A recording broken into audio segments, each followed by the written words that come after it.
All right, cross your fingers. It looks like I got audio. Stream is going. I think we're on. Make sure.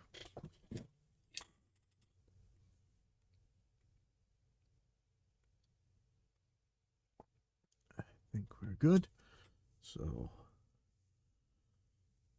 welcome to Evidence-Based Audio number 157, and this is More Than a Feeling. So, first of all, I got some new stunt glasses. You know, my regular ones that I ride, they're single vision, whatever. I know this is so boring, but I can't actually use the same ones for computers as driving around or whatever. So I'm trying progressive lenses. I'm trying to read. It's a little bit shaky on me here. But I did do a pretty decent downhill run on my bike with these things on, and it forced me to get used to progressive lenses really fast. But if you guys got any tricks, because it's still tricky for me. Like I find myself moving my head a lot. So if there's something I'm supposed to know, please let me know, because but this makes it so much easier. I can drive with these on, which again, I probably should slow down on learning that. But anyway, so we got stunt glasses, and yeah, they're a little bit easier to see than these other ones, but these are a lot more, I don't worry about them breaking. These ones are pretty robust. Well, like I said, I'm in with both feet, so we'll see. First of all, I got this video from John Mike, and he says, a real warning to all of my producers, musicians, and engineers about updating the Mac OS Monterey. Don't do it. Please don't update to Mac OS Monterey, musicians, producers, engineers. So this was September of 2021. It's probably just as true as it ever was, but I've got a Mac with the Monterey on it right here, and I'm learning how to deal with it, but it's pretty crazy. The amount of stuff that breaks every time Apple blinks, it seems like me, it's terrifying. And this is just good advice, whatever, though. If you don't, I'm kind of an early adopter, so I'm guilty of jumping in. I still don't have Windows 11 on anything, though. But if you got a working system and you got working clients coming in an hour, you probably don't want to update stuff. And it's just good advice. I think this guy's rightfully a little bit upset about stuff, and but we're actually, as far as I know, our stuff's working on Monterey. So I've been trying it. I've been trying it in Pro Tools, Reaper, everything. But yeah, good advice, man. So this guy says, I've had to learn the hard way to wait to update Mac OS when a new version is released. It's always best to run a version behind. Apple does always implement the latest technology, but developers of vital software don't always keep up. Real good to blame the software guys. Apple can do something overnight that just completely destroys your ability to use products. It's not the developers' fault. The developers weren't the ones who broke the stuff. I mean, if it's some kind of sea change and everybody has to change because it's a new type of thing, fine. But you don't see this crap in Windows. I mean, I think there were a couple things that didn't make it to Windows 10 from Windows 7, but not much. And software-wise, it's all there. I mean, you guys, maybe you can point me to something that's not, but I'm pretty sure anything you're going to use for working that you could run on Windows 7, you're going to be running on Windows 10. These products are there for a long time. I know Microsoft is starting to add that paranoid craziness, code signing and stuff, and we have to deal with it. It sucks, but it's still not that bad. But I assume Windows is going to get that bad, like Tim Gray said. So we'll see. Okay. Next thing is, you guys know how much I love Focusrite, but there were a couple people talking. Let me read the original post here. I hope this is the right one. Okay, hold on. Let me get the alerts out of the way. Yeah, this is it. So he said, so when getting back my 8 Pre-X from Focusrite service repaired for a broken optical input, I never touched these other than initial setup. Plugging into the awaiting Octoprix below, it, too, suffered the same fate. Optical cable won't connect and falls out. Both lights up Both lights light up. Both flimsy garage door protectors are broken. No more than 2 to 3 inserts and removals from the initial installation. And by the flimsy garage door protector, I think you might know it's like a little flap that goes inside, and these things, they always break. Unless you, yeah, some things don't break. Let's see. Without shipping it back and spending another ton of time waiting, am I just trying to use cheap consumer gear and getting what I deserve? Should I just sell the 2 working units, 8 pre-X and a second octapre, and just get a pro converter that deals with D-sub cables and outboard pre's? It's more than I want to lose and spend at the moment, but my studio, one of the only relaxation releases, has been out of service for a month. I can probably get by with just the 2 devices, not miking up my drum kit the way I do, but I'd really like at least 24 discrete connections to have drums, bass, guitar, keyboard, sub, mixer, etc. connected without having to make changes. Yes, ergonomics, man. Are these optical connectors always so fragile? I had 6 ADATs for years and never ran into this, but physically, believe it or not, they were more robustly built. That's true.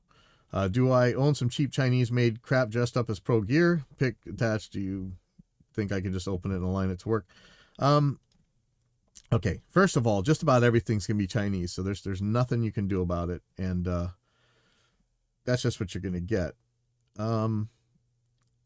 You can look at any of mine. Mine are all broken, but they work.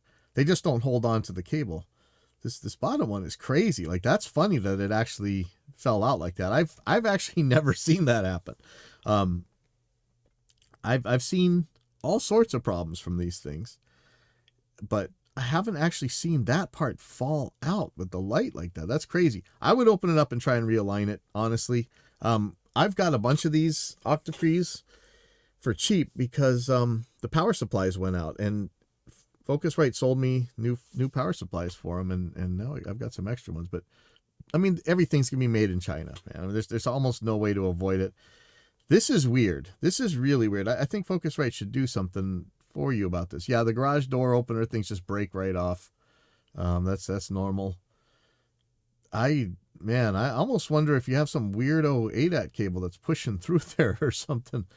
Ouch. And these look like the newer ones that have both word in and out too, which is sad because I haven't actually had problems with those ones. But even mine, when they don't hold on, they do connect. That one where it fell apart. Yeah, that's why I said the octapres are pretty bad for this as well, sadly. Somebody said, I've never had an issue with mine, and I've had it at least 7 or 8 years. Moved it across the country too, no issues. So lucky, some people get real lucky with this stuff. But I said, and this is my experience here.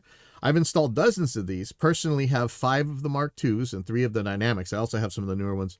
I have some of the newest non-dynamic units as well, and have yet to have an issue with those. And super thankful for the non-idiotic word clock in and out on the newest. You guys know we did a couple shows about that kind of thing. But then the chip shortage happened. I always hot glue the ADAT cables in at this point just to be safe. It's not an unknown issue if you contact Focusrite. I still use these when I can, as they still often have the best feature set for what a lot of customers are doing. For the ones who don't mind the Behringer name, the 8200s are doing pretty good, but aren't always a direct replacement. I have a chart. I think we talked about this on the air before, but I have a chart with these type of things in them. It's a non-interface 8-channel mic pre to ADAT. It's a chart with all these things on it. I'll add more if you guys see any that I'm missing, by the way. Like I say, we often use these because they have exactly the right features, but hot glue. I'm not kidding. I hot glue everything around here. So, I mean, I'm kind of guilty of being a little bit too aggressive with the hot glue, I'm sure. But yeah, I have a chart that has a lot of these in. Let me know if there's ones on there that you think should be on there that we're not seeing. Okay, so this one there was a post about high-res audio. Again, people are always saying they can claim, oh, if you had really good ears, you're going to hear this thing. It's always that claim. If you had the ears, you would hear it. And yet when you test these people, they ABX the same. And somebody showed, THD matters, right? The total harmonic distortion, or however that thing. Man, Ethan Weiner's probably going to laugh at me. But I went and I found some measurements of the first generation Focusrite 2i2s, the ones everybody complains about. And it's like 120 dBs down there. I don't see how in any sane circumstances you'd be worried about it. And, I think I always say when it comes to these kind of things, I'm in before the God of the Gaps, because that's what's going to happen. Just like Tonewood or whatever else, you're going to have these God of the Gaps arguments, and they're coming. So I like to pretend I'm psychic and predict them, but we just they're coming. There's no way around them. So the THC is way, way, way, way down there. So let's see. I like this. This is from Jackie Treehorn. And I could post a graph of a test tone through a tube triode mic pre at high gain and get a lot of second, third, more THD, and you wouldn't hear it either. THD doesn't tell you anything about quality. I don't know. We can talk about that. But in the end, somebody says square waves don't have much concern over sample rates and bit depth, just like the average listener isn't concerned about anything happening at minus 125 dB full scale. This was in a response where they're saying that, a lot of the guys who really have these really expensive converters and everything, they also don't like Loudness Wars albums. So they're not as compressed anyway. Let me see where we go. And I said this plus 1,000, whatever. Most DAWs have in them or a plugin available to them to change the bit depth in real time. So I'm just saying like some kind of plugin where you can change it from whatever the 24 bit or whatever, and keep ratcheting down the sound less and less bits. I think a lot of people will be surprised that with most modern pop or metal or Jesus rock or whatever, you can safely go to 8 or even less bits and not be able to ABX the difference unless the song has a super quiet part. If I wasn't worried about getting DMCA'd here, I would play some sort of song and I would pull the bit depth down on it so you can see this. But I'm not about to lose my channel again, and I just got out of Facebook jail. They'll throw me right back in. So sorry, but again, censorship is keeping science from happening, which I know I harp on about, but it's a very touchy subject of mine. Okay, and what else am I? Okay, so this was there was a thread about the 2013 interview where Boston's Tom Schultz got a lot of stuff very wrong about digital audio. And, the regular God of the Gaps thing, again, goes and happens. And you guys know what a fan I am of Tom Schultz, and actually built 2 studios for his drummer. But, wrong is wrong. But what I really like is this post, and this is something we brought up before, especially with guitar players compared to bass players, but this is from Creative 360 over at the Gear page. It says, I once read a very brief interview with Tom Schultz where he said his issue with digital was that since he owned a vintage Burst, a vintage Marshall, and great recording gear, the whole home recording convenience aspect of digital didn't really apply. Getting tones the old way was actually easier for him. Makes sense. At the time I read that, it seemed reasonable. And that's been the primary resistance to digital guitar stuff that you'll hear from all the notable producers that I'm friends with. They shrug and say, does it sound better? From their point of view, what's the benefit of a lateral move? I know there's a million things you could say to that, but in a lot of cases where it's just Les Paul through a Marshall, there's no point in them changing what works. As a recording medium, it's going to end up on digital, whether they like it or not. That's a whole nother funny Dunning-Kruger thing. So he continues, that's why I'm always rooting for sound designers to step up and advance the guitar tone palette versus simply mastering the vintage legacy tones, which has been basically already been done. Of course, there's going to be a giant God of the Gaps argument there, but it's true. And there have been many forward-thinking, revolutionary guitar gear people. I mean, I think about Digitech, ART, guys like that. They may get nailed, and people kind of fight back because they just want the vintage crap. But I think there's a lot of us who appreciate the new stuff. Sorry, I'm messing with these. There's like these pads things that I'm trying out on the sides, and they're kind of digging into my eyeball. So I don't think I'm going to keep them on there. Anyway, sorry. But there have been people who advance the cause of guitar, but a lot of times the customers don't want them, sadly. Let's see, continues. That legacy stuff has been a boon for any of us who can't justify $25,000 worth of vintage amplifiers, but it shouldn't be the end of the tone conversation.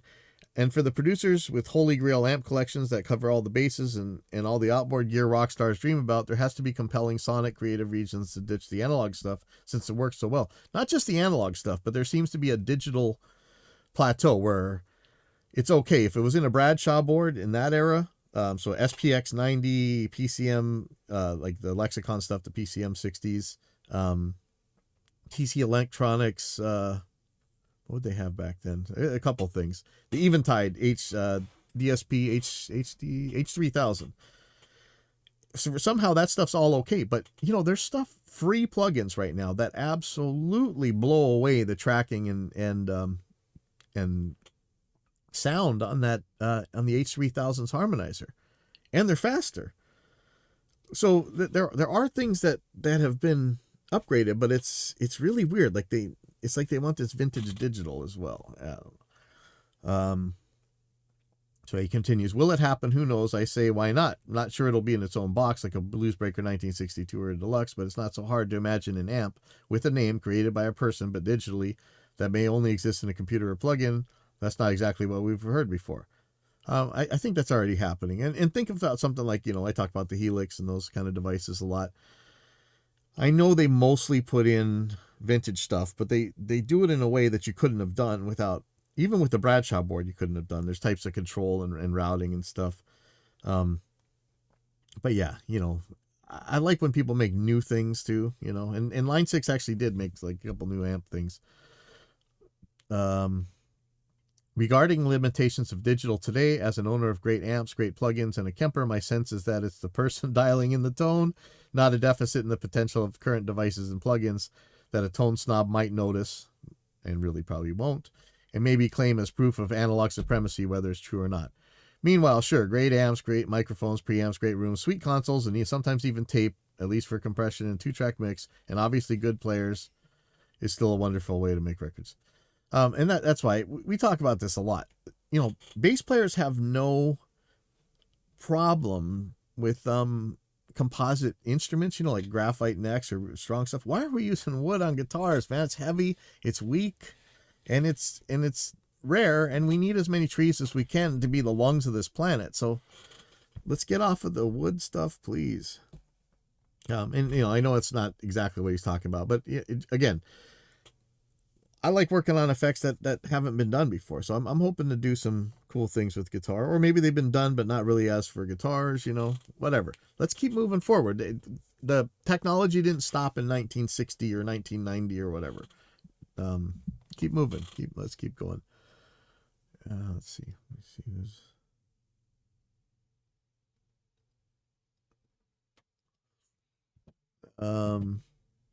Okay. So one more thing. I had to set up for a roundtable discussion that we're probably going to be talking about soon, which would be cool. And I always heard, you know, how many shows do we talk about how hard it is to route stuff between Windows apps and, you know, audio, how to get audio from your DAW into your streaming software, into Skype, into Zoom, whatever. And everybody always say, oh, just get a Mac, just get a Mac, just get a Mac, just get a Mac. They do it magically. And, you know, well, of course I knew that wasn't true because I sat there watching all these forum posts about how you couldn't do it on there either. But it turns out, okay, so first of all, just like that other video was saying, don't update your OS, Monterey seems to have broken one of the working ones that was free, but the ones that allegedly work, but I'm not really sure because I still really need to try them. They're all pay. So as bad as the Windows one is, at least Virtual Audio Cable is free. I'm sure there's a couple others, but the ones that everybody seems to recommend on Mac, they cost pretty serious money. And if every time Apple makes an update, it's just going to wipe out those products anyway, I don't want to pay for it. I mean, if it's an experimental thing, whatever, you know, you don't pay for that stuff. And to me, an OS that constantly breaks its own software or working setups is an experiment. So anyway, I tried Black Hole, which worked for some things but not others. I think I tried them all, but it really, it wasn't any better. And we had the same problem. I tried the aggregate thing. That's pretty cool, actually. But I guess you could do that in Wasapi and Windows. But anyway, just like every time these Mac myth cultists say something, this has turned out to be just as crap as anything else. But I'm gonna check out the Rogue Amoeba one. I know it's expensive, but if it works, that's cool. Let's try it out. I'll be reporting on that next week. And then finally, for this last thing, and I'm going to try not to get DMCA'd for this, but I want to talk about it. My old favorite thing, Tonewood. And this is Dylan Talks Tone. And one of the claims that you'll always hear when it comes to the Tonewood debate is even if they will admit that it doesn't really matter on an electric, there's going to be a problem in acoustic guitars. That's what they're going to say. So the acoustic guitars are going to completely break the paradigm, or break the having different tone woods is going to have a very different sound. It's not what an electric guitar is, which is really a motor. I mean, it's more of a motor paradigm. That's why I used that stupid paradigm word. Sorry for using the paradigm word. Anyway, acoustic guitars are going to be much different depending on the species of wood. And I think most people know at this point, though, that it's not really going to be the species of wood, because you could have a pretty light piece of maple or a pretty heavy piece of maple. I don't think species, I don't know, maybe people still think species matter, so actually I should shut up about that. But let's see what Dylan Talks Tone has to say, and if my volumes are weird, let me know. What is going on, everybody? Today we are going to dive into fairly controversial waters. Should I double speed this? Let me know. Type something in the chat if I should, or speed up the thing. Because after all this carbon fiber / wood / whatever kind of stuff that I've been doing lately, there's been a lot of conversation in the comments about electric guitars versus acoustic guitars and how they make their sound and tone wood and stuff. But this is not the normal conversation about tone wood. Let's get into it. So this is Dylan Talks Tones channel. I'm sorry that I just skipped that, but I don't know. Sorry. I just want to get it into the meat. I like this channel, but I like so many of they can be long and verbose, and I know I can't talk because I do these rambling live things, but man, we've had a thing lately where a lot of people seem to be making stretchy videos just so they got time. Like every time something comes out, everybody got to post on it, but it's like content for content's sake. This isn't. This is something that I know people keep talking about, so this is great. So first of all, I'm in the van. We are in Myrtle Beach, South Carolina. Oh, cool. On the beach. Cool. You can hear the ocean. You can hear the birds. I know some people get annoyed by that, but for the rest of you that Ooh. Okay, let me make sure you guys are hearing this. Sorry about that. You're welcome. It's pretty sweet. All right, so let's chat a little bit about Tonewood and acoustic versus electric guitars. Not does Tonewood matter. We're going to talk about the difference between how an electric guitar works and how an acoustic guitar works, and why that matters in this conversation. I'm going to go out on a limb even before any of this thing that if the material makes that much of a difference anyway, it's going to be down to density and stiffness. It's not going to, like, you could take two completely different woods or whatever. If they had the same density and stiffness, I'm betting they're going to sound exactly the same. Now, I don't have an acoustic guitar with me today because we're on the road. This is actually one of my customers' guitars that I'm picking up and doing some little maintenance on. I actually built this guitar for him probably 4 years ago, something like that. And he wanted me to do a couple little things to it. And so I picked it up from him this weekend when we visited the guys at Casino Guitars in Southern Pines, North Carolina. So met him up there. So we'll talk about electric guitars and how they work in a minute. We're going to use this as a little bit of a prop. Acoustics. An acoustic guitar and an electric guitar are not the same. They don't work. All right. So here's the thing. So I'm not sure what he's going to say here, but acoustic guitar and electric guitar are not the same. In a lot of ways they are, a lot of ways they aren't. And I think the one that's going to matter here is the electric guitar. I'll say it again. It's a motor. You're converting the string energy into electricity through the pickup. It's not, but the acoustic it gets louder because like if you took a neck off an acoustic, I think it'd be super quiet. I mean, if you didn't have the big body, I think the body, I mean, it's just like a drum, right? It's going to resonate different, the size it is and everything. So it is a very different type of way to generate the sound, but still strings. But let's see what he has to say. Work in a minute. We're going to use this as a little bit of a prop. Acoustics. An acoustic guitar and an electric guitar are not the same. They don't work the same. They don't make sound the same. The acoustic guitar is basically kind of like a drum. So obviously, like we said, right? Let's back up a minute and talk about sound, how sound works. It's just air moving, right? Like my vocal cords are making air move. That's making sound waves travel through the air, literally travel. They get to your ears if you were sitting in the same room with me, and they would vibrate stuff and you would hear it. So it's literally moving air. An acoustic guitar is exactly the same thing. When you pluck the string on an acoustic guitar, it actually vibrates the soundboard. Okay, so the soundboard of the guitar moves up and down at a particular frequency. That moves the air inside, so that moves a little, but then inside the guitar moves more air. It actually amplifies the amount that's moved by just the string, then the soundboard, then inside the guitar, and of course that's all tuned by the stiffness of the braces and the type of... I mean, have you ever taken a guitar, just like held it up against the wall or whatever? Ooh. Okay, so pretty quiet, but if I were to touch the neck to like a piece of wood,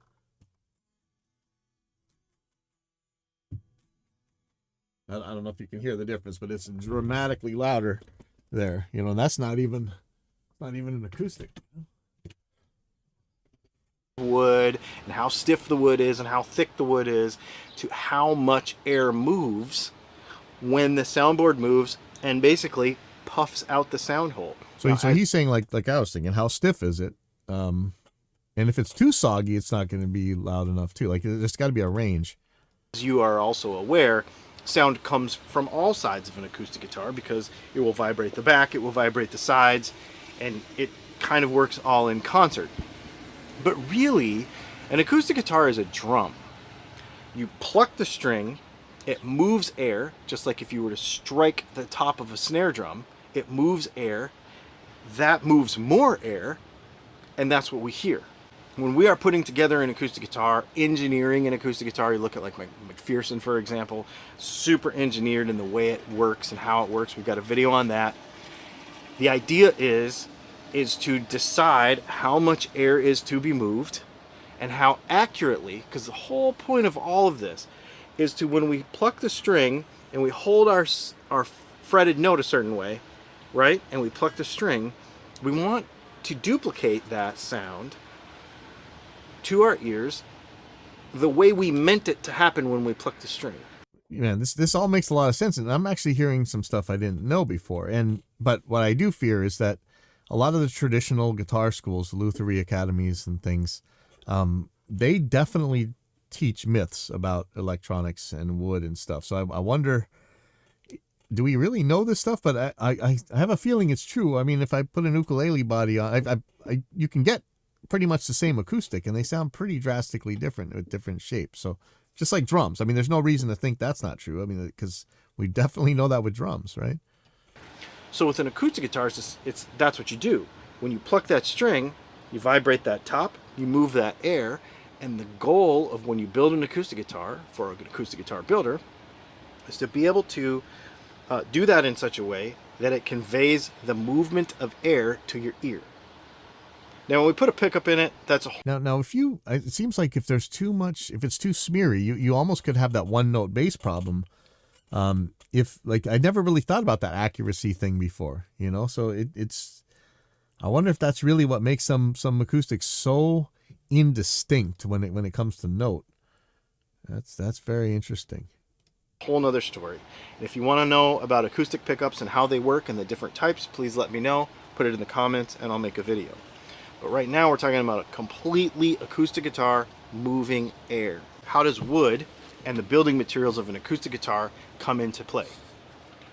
The stiffness, the thickness, the density, All of those things really matter. Really, really matter in an acoustic guitar. I mean, you're basically turning your body into a speaker, right? Or your guitar body into a speaker. So I imagine, but again, it's not going to be a species of wood. It's going to be, you could use this. I mean, don't they use like softwoods most of the time anyways? Because that's our new. How much the top moves has a direct effect on how much the air moves. How much the air moves has a direct effect on our ears.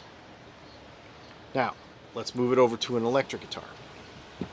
An electric guitar does not move air. An electric guitar changes, it's a transducer, okay? And in fact, the pickup right here is called an electrical transducer. What transducer means is when you take one type of energy, in this case, the kinetic or motion energy of the string, and we convert that energy into an electrical impulse with the pickup. The vibration of the body of the guitar and all that stuff, well, we'll get into that in a minute, but it is not the main goal of how an electric guitar makes sound. And you're like, you're full of crap. But really, it's true. When I pluck the string, you might be able to hear it a little bit. Right? You hear it a little bit. Because that is the little bit of air that's moving from the string, and you can hear it. And that's I put it up right to the microphone. It's really a little. So you could hear. That's the little bit of air moving that the string pushed. Now you're hearing it. But to make it loud, so the people in the back row can hear it, all you people in the back can hear it, we need to take that energy and convert it to electrical energy and then transfer it to another device that takes the electrical energy and converts it back into more moving air. The amplifier. So, how do we do it? We take the pickup, we pluck the string, the magnetic field that the string resides in wiggles, sort of like if you were to stick your finger in a bowl of Jell-O and just go like this, kind of wiggles the whole thing, because you think about this like you've got this like blob of Jell-O over your pickup, which is the magnetic field. Dumb analogy, I know, but yeah, it's actually anyway. I know it's hard to wrap your mind around it, but a magnetic field is pretty wiggly looking thing usually when you see these, right? It vibrates.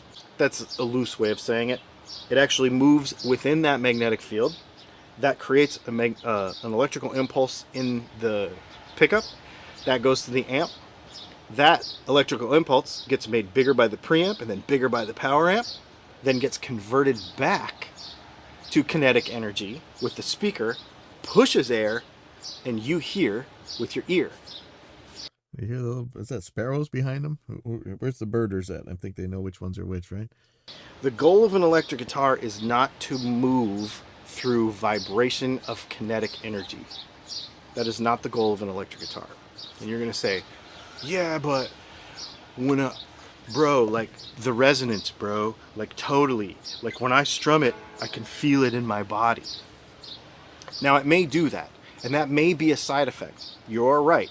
Because what we're doing is we're introducing a transverse wave into the string that goes down the string and comes back and down the string and comes back and down the string and comes back. And when it stops, the end of the sustaining period of that, the note stops. But it doesn't stop because the motion of the guitar stops. It stops because the motion of the string stops in the magnetic field. Now, this is where things get a little murky. Because you might say, well, yeah, but the wood in the guitar affects the tone because... Okay, we're not going to go super deep into that today. We're going to talk about a couple of things that are really, really important to this that you need to do on your guitar, on every guitar, to make sure that you're getting the best tone, no matter what it's made of, out of your guitar. And then we're going to talk a little bit about hollow bodies because that's kind of a middle area of all of this. So, what we want to do when we pluck the string is, again, we want it to be as accurate as possible, right? I pluck the string and I want the sound that I expect to hear to come out the other end. The way we do that is we make sure that our guitar is set up properly.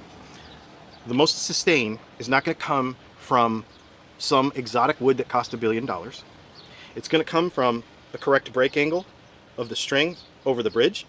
It's going to come from the nut being properly set up.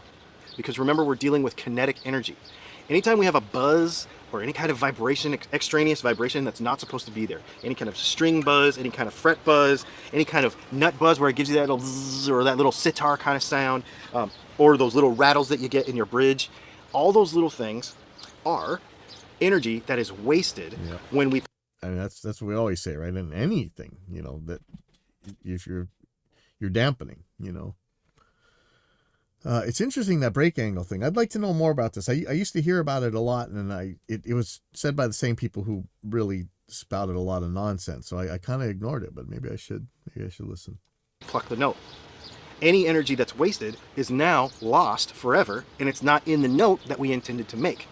So the number one most important thing we can do to make the tone of our guitar good, no matter what it's made of, is to make sure that our nut is properly cut, to make sure that this angle here is properly done, which is guitar design, and we don't a lot of times have, you know, handle on that, to make sure that our bridge doesn't have any rattles in it, to make sure that obviously our pickup as well doesn't have any rattles in it. We don't want any rattles in the guitar. We don't want any buzzes. We don't want any bad fretwork.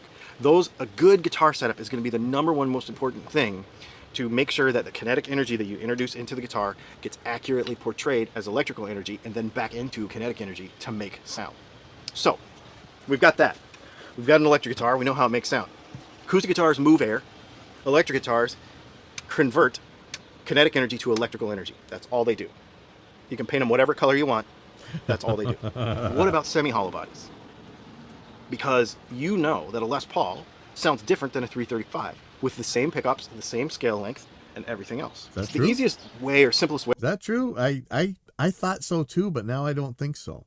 The way I could say to explain this is, when we move the string and the pickup doesn't move, the string is moving by itself, but the pickup is not moving, we get a particular duplication or a conversion of the kinetic energy to electrical energy. If we were to pluck the string and the pickup moves in relation to it, but not exactly the same as that's could be we get true. a different picture of electrical energy this from the kinetic makes energy. sense. Because we've got two different kinetic energies now doing two different things. The pickup is moving and the guitar string is moving. That is, and I'm not saying that doesn't happen in an electric guitar, but it is further magnified in a hollow body. Because the way the pickups are mounted in the guitar, especially something that doesn't have a center block, this is so much more pronounced, that the pickup is actually moving and the string is actually moving. So I'm not saying it's better or worse, but it changes the relationship between the kinetic energy of the string, and now we have this second motion of the pickup. Interesting. So that could be. I mean, so that,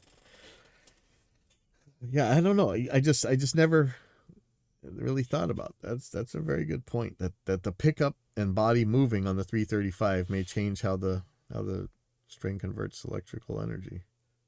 Also, why it causes feedback more, but that's a whole nother video. If you want to talk about what causes feedback in a guitar, let me know in the comments, and we'll make that video. That's what we always think about 335s, right? Is the feedback. But hollow bodies are a little bit kind of in the middle ground there, and you can really affect, the more wood you take out of a guitar, and I'm not talking about like when you route a neck pickup in here. I'm talking about like big pieces. Like if this whole thing was hollow all in here except for just this middle piece, it would change the guitar for sure. And would it? I think we got to back that up. The more you take out of the guitar, the more possibility for there to be change. Now, chambered stuff, if it's engineered properly, I don't know. But there you go. Acoustic guitars are not electric guitars, and vice versa. I hope you enjoyed this little chat. Let me know what you think in the comments. Please be nice about it, because I know. Yeah, I'm watching his chat right now where these people are like telling me you're wrong. Okay, I thought this was going to be this crazy thing where he said that different species of acoustic guitars sounded different, but or would. But no, so it's actually pretty educational. I'm going to try and get, for next week, I'm going to try and think about this breakover angle and do some tests on semi-hollow bodies. So I guess that's it for this week. Yep, I'll see you guys next week. See you later.